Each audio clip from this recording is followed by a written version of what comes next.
Hey guys, welcome back. We are talking about 4.4, that's Earth's atmosphere. Our learning objectives for today are to recognize the major gases of the atmosphere, identify the layers of the atmosphere, and analyze the temperature gradient in the atmospheric layers. So first I want to talk about the composition of the atmosphere, and these are just the gases that surround our Earth. We've already talked about this a little bit when we talked about the nitrogen cycle. We know that gaseous nitrogen, or N2 gas, makes up 78% of our Earth's atmosphere. Um, it's also the largest reservoir of nitrogen on our planet. Now, the next most abundant is going to be oxygen, which you probably could have guessed, so super important to us, sitting at 21%. And then we've got about 1% of other trace gases, and these could be a combination of carbon dioxide, argon, water vapor, helium, methane, water, etc. And so it's kind of interesting to actually see it as this type of proportion, only because we talk so much about carbon dioxide being this really critical greenhouse gas, contributing largely to global climate change. Also, things like water vapor and natural gas from methane being large problems. But it's interesting to see it in this division because it's really only making up a very small proportion of the gases in our atmosphere. So it just shows you how much of an impact carbon dioxide and other greenhouse gases are really having on overall global temperatures. So let's talk about the layers of the atmosphere. There are 5 distinct layers in the atmosphere. Each is made up of gas molecules that are held into place by gravity. The further away you get from the Earth's surface, the less densely packed those gas molecules are, and generally the cooler the temperature. So the layers closest to the Earth are going to be the ones that we obviously interact with the most, and it's going to be the ones we're going to focus on the most as well. The layers that are closest to the Earth's atmosphere also tend to have the highest air pressure. This is because they have the largest force acting on them. So when you are at sea level, you are experiencing the highest pressure. And then as you go upward, whether you're climbing a mountain or you're going up in an airplane, the pressure is dropping because the gravitational force that is acting on you as you get further away from the Earth is less. And so you're experiencing that change in pressure. That's why you get that popping sensation when you go up in an airplane. The pressure is decreasing, and so your ears are trying to reach an equilibrium with that pressure change. Okay, so what are these 5 layers of the atmosphere?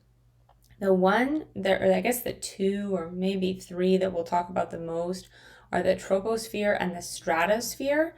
And then one that's not one of the distinct 5, but one that I'll reference a lot is the tropopause. And so the troposphere is going to be the layer that's closest to us. It's between the surface of the Earth and about 10 miles up. And then in between the troposphere and the stratosphere is something called a tropopause. This is just the transition or gradient layer that moves us from the troposphere to the stratosphere. And we'll talk more about the tropopause when we talk about global wind patterns and how temperature circulates on our planet. But just know that it's a gradient layer that transitions us between troposphere and stratosphere.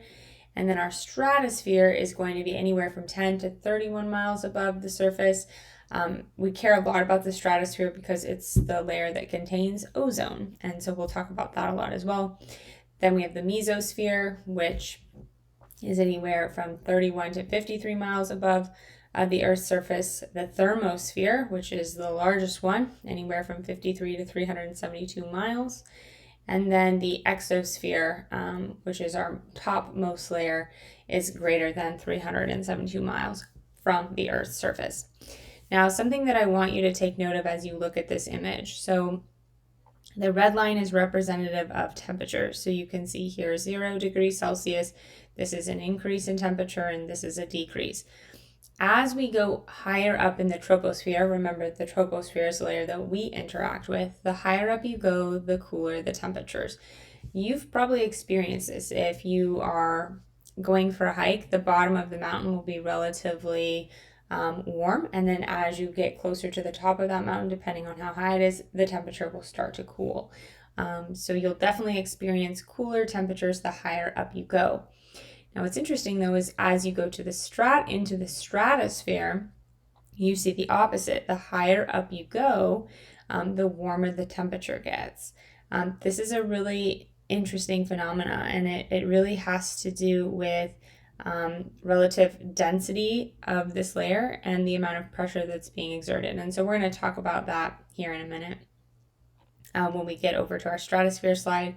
And then here at the mesosphere, you see the opposite trend occurring. And then the thermosphere, the temperature just increases drastically the higher up you go because you are getting a lot closer to the sun. And so we'll talk about a little bit more on why these temperature gradients exist, or these temperature ranges exist in these ways, in these layers.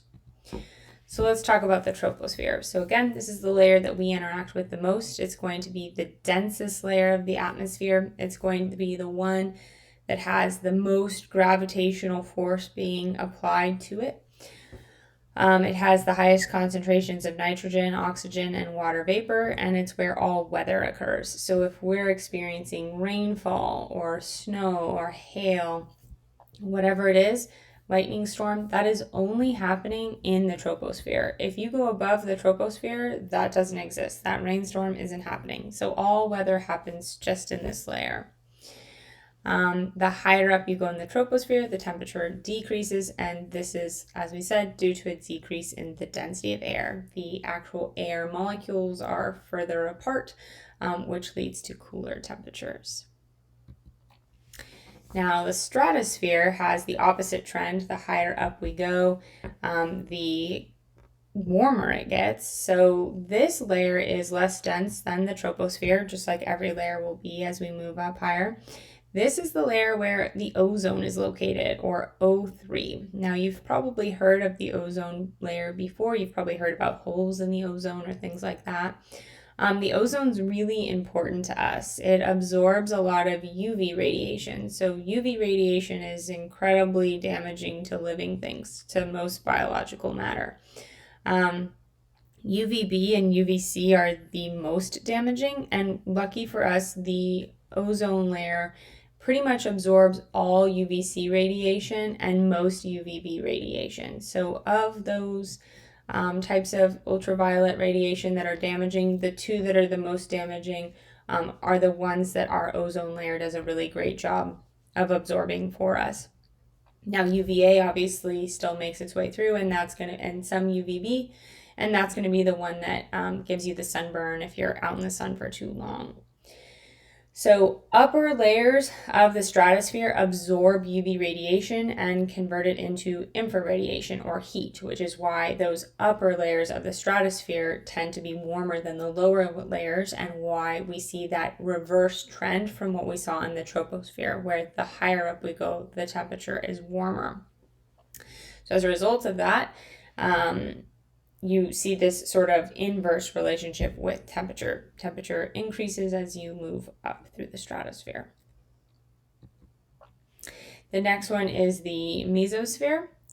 This is the layer we know the least about. This is the higher up you go in the mesosphere, the colder the temperature gets. Or back to that original trend that we saw in the troposphere. The reason that is because there are fewer and fewer gas molecules present within the mesosphere the higher up you go. So there's less gas molecules present to absorb the sun's radiation, and as a result, it gets very cold, especially as you get to the top. There's a very low density in this area because there's no gas particles here. So the air pressure tends to be very, very low here. If you were to be traveling through the mesosphere just as an individual person with nothing around you, you probably wouldn't survive for very long. You would have severe burns from ultraviolet light. Now, it would be very cold, but ultraviolet doesn't necessarily give off heat energy. It's a form of light, and it would be very damaging to you. So you wouldn't probably last very long in the mesosphere. We know the least about this. It's very hard to study the mesosphere. It's very expensive to study layers of the atmosphere, especially as you get this high. So we don't know a ton about this layer, but we do know that most meteorites vaporize in this layer. So we can thank the mesosphere for preventing too many meteorites from making their way to the surface of our planet. So that's good. Okay, and the very last one is the thermosphere. The thermosphere density decreases even further. Again, we're getting further and further away from the surface. There's less gravity acting on this layer. This is generally where we see the International Space Station orbiting, so it is very, very high up. But one thing that is unique about the thermosphere is it's where the aurora borealis, or the northern or southern lights, depending on which hemisphere you're in, this is actually where they're coming from. So what actually happens is there's these the colors are originating on stars, or from stars actually, and so stars have basically these mini storms that are going on, and these mini storms will release these charged particles, and these charged particles will sometimes make their way close to the surface of our planet, and they become really attracted to the magnetic field of our planet, and more specifically the poles, because the magnetic field of our planet is much stronger at the poles. And so once these charged particles get closer to the poles, they interact with the UV light that is shining at those poles, and that interaction creates those wonderful colors that you associate with the aurora borealis. So if you've ever gotten the opportunity to see that, you've probably been somewhere very north or very south. Sometimes you can see them in places like Canada, but they tend to be, if you're somewhere like Alaska, you tend to get some pretty cool ones if you're really, really far north. Okay, I think that's it for layers of the atmosphere. If you have questions, let's check in class. All right, have a good night.